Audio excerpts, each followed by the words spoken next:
they're extremely proud of the quality, balanced journalism that CBS 4 News produces. Website Deadspin posted this montage last week of Sinclair news anchors reading the same script word for word. The message expresses concern for what they call the troubling trend of irresponsible, one-sided news stories plaguing our country. The editorial isn't overly partisan, but reads like something that Donald Trump would agree with. You could pick a reporter, a Baltic reporter ideally. Real news, not fake news. And sure enough, the president tweeted his support of Sinclair right afterwards. But journalists around the country and elsewhere were less supportive. I think Sinclair is probably the most dangerous company in all of our American media. Prompting the question from many, why didn't the anchors who didn't want to read it refuse or quit?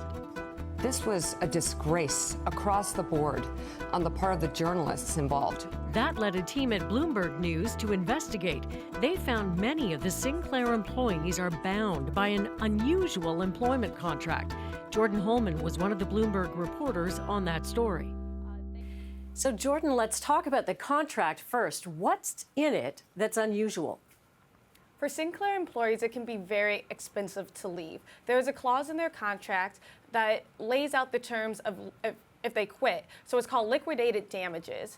And in those liquidated damages, it says if you leave before your contract is over, the company's able to charge you 40% of your annual compensation before you leave. I've never heard of anything like that. I've been in this business a while. I've heard of non-compete clauses. I've even heard of people having to give up severance. I've never heard of people actually having to remit their salary, 40%.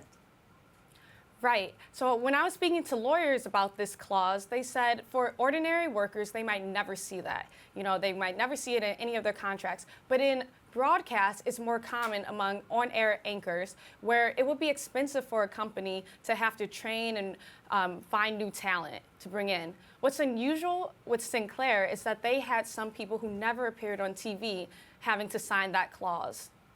So it actually does sound like a way of enforcing this notion that if we write it and we want you to say it, you have no choice but to potentially default on your mortgage. Yeah, some employees did feel like they were kind of being held hostage. You know, it's an expensive thing to leave. And if you're in a local market and you want to be a journalist, there might not be another place to go. So they had to weigh, financial penalties with also other job prospects. As you mentioned, many of these stations are local markets, and yet, as we saw just a moment ago, it was creating national headlines. They were talking about it on all the cable networks. We saw MSNBC talking about it. We saw, Joe Scarborough talking about it.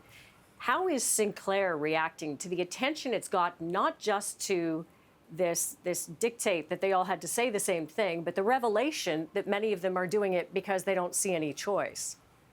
So it's important to note that Sinclair is the largest broadcaster in the U.S. They have a huge reach. So they have many journalists all over the country. And their stance right now is that they are just promoting, making sure that there is media integrity, that there's not fake news. But inside, some employees feel that they don't want to work here anymore, that the political conservative lean is getting in the way of the factual journalism that they want to do.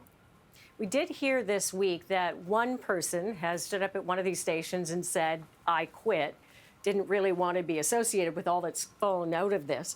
But do you have a sense that others will follow suit or be bound by this contract?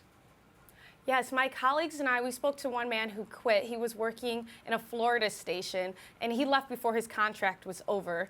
And one fear that a lot of Sinclair employees have is that they will need to hire a lawyer. They will be sued if they actually leave. And that was the case with this man. The company sued him for leaving early. So that's just one thing that everyone's weighing, like, will I have to hire a lawyer? That does not come cheap. And what's kind of my next steps? What an interesting finding in these contracts. Thanks for talking about it. Thanks for having me.